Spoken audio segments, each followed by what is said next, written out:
South से लेकर बॉलीवुड की दुनिया में अपने नैरेटिव किरदार से बड़े पर्दे पर तहलका मचाने वाले एक्टर प्रकाश राज अब मनी लॉन्ड्रिंग केस में फंसते दिख रहे हैं।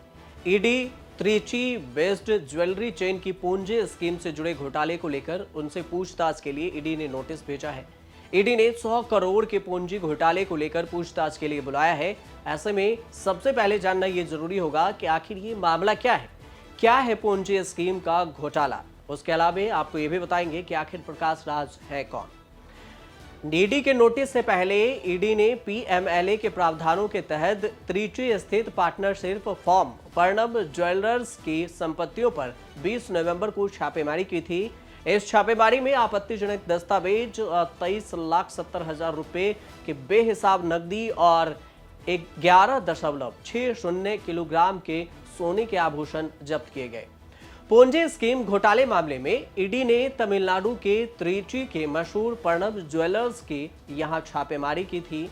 प्रणब ज्वेलर्स को एडवर्टाइजिंग मशहूर अभिनेता प्रकाश राज करते हैं। छापेमारी के बाद अब जांच एजेंसी ने प्रकाश राज को नोटिस भेजा है। प्रकाश राज के खिलाफ यह संबंध प्रणब ज्वेलर्स के कथित पूंजी स्कीम के जांच का हिस्सा भी बताया जा रहा है। ईडी का मामला तमिलनाडु पुलिस आर्थिक अपराध शाखा की एक एफआईआर के बाद सामने आया। प्रणब ज्वेलर्स कथित तौर पर पूंजी स्कीम चला रहे हैं और यह स्कीम वित्तीय गड़बड़ी में शामिल अन्य लोगों के खिलाफ त्रिची में आर्थिक अपराध शाखा की ओर से दर्ज की गई एफआईआर के आधार पर ईडी जांच के दायरे में आई और उसके बाद जांच के लिए नोटिस भेजा। आरोप लगा कि प्रणब ज्वेलर्स के आकर्षक रिटर्न का वादा करके कुछ गोल्ड के निवेश योजना के बहाने जनता से 100 करोड़ रुपए जमा करवाए। आपको प्रकाश राज के बारे में बताने से पहले आपको यह जानना जरूरी होगा कि पूंजी स्कीम फ्रॉड का मामला आखिर है क्या और ये काम कैसे करता है। तो पहले ये जान लेते हैं। ये एक तरह का इन्वेस्टमेंट फ्रॉड है जिसमें एक निवेशकों के पैसे लेकर पुराने निवेशकों को दिया जाता है। पूंजी स्कीम में ग्राहकों को बिना किसी जोखिम के बड़ा मुनाफा देने का वादा किया जाता है। इसमें एक प्रकार का पिरामिड तैयार किया जाता है जिसमें निवेशकों को भुगतान के लिए निवेशकों के ही फंड का इस्तेमाल किया जाता है। जब नए निवेशकों की संख्या नहीं मिल पाती है तो ऐसे स्कीमों का पर्दाफाश हो जाता है। पूंजी स्कीम में शामिल कंपनियों का पूरा फोकस नए ग्राहकों को आकर्षित करने पर रहता है। लोग भी तगड़े रिटर्न के चक्कर में अपने रिटर्न को ही री इन्वेस्टमेंट करने लगते हैं और लोगों के पैसे दोगुने तिगुने होना तो बहुत दूर की बात होती है। लोगों को वो पैसे भी नहीं मिल पाते जो उनका असल पूंजी होता है और वो इन्वेस्ट करते हैं।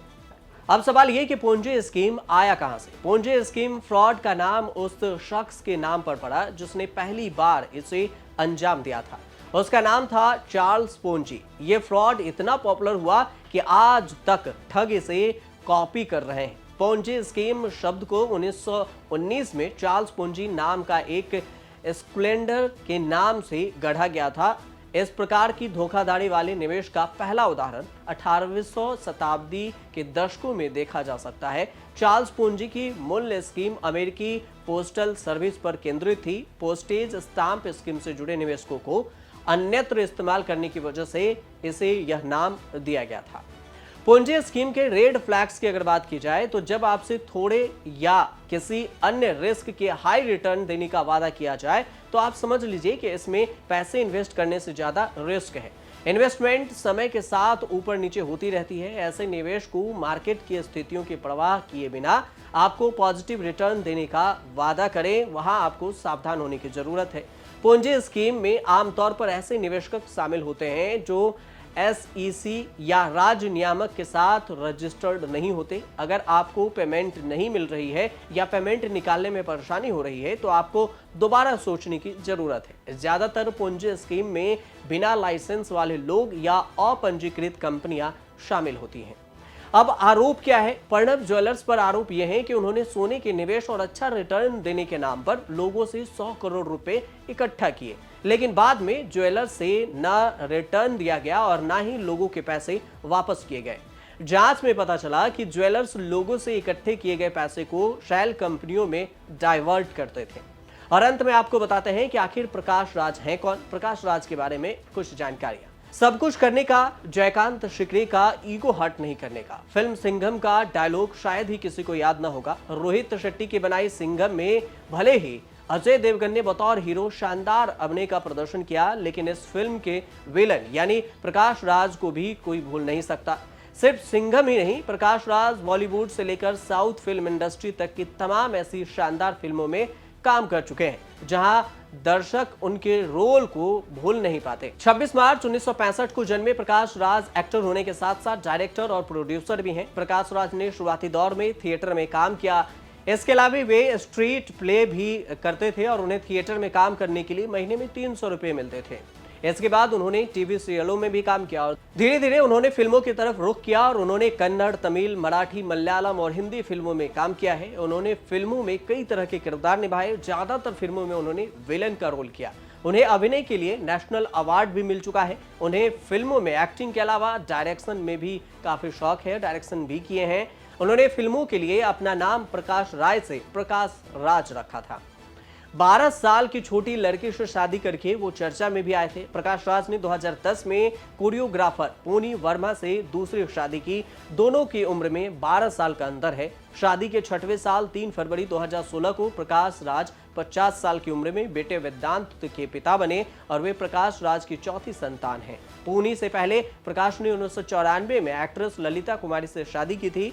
2009 में दोनों का तलाक हो गया और दोनों की 2 बेटियां मेघना, पूजा और एक बेटा सिद्धू है। हालांकि 2004 में प्रकाश राज की जिंदगी में भूचाल भी आया, उनके बेटी की मौत हो गई।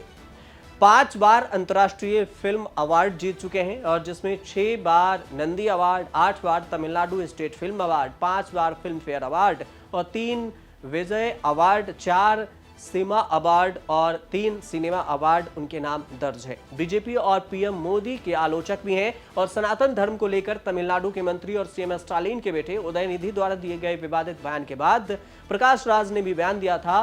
सनातन कहकर सनातन का मजाक उड़ाने वाले फिल्म अभिनेता प्रकाश राज ने सनातन धर्म के बारे में कहा था कि सनातन डेंगू की तरह है और इसका खात्मा जरूरी हो गया है।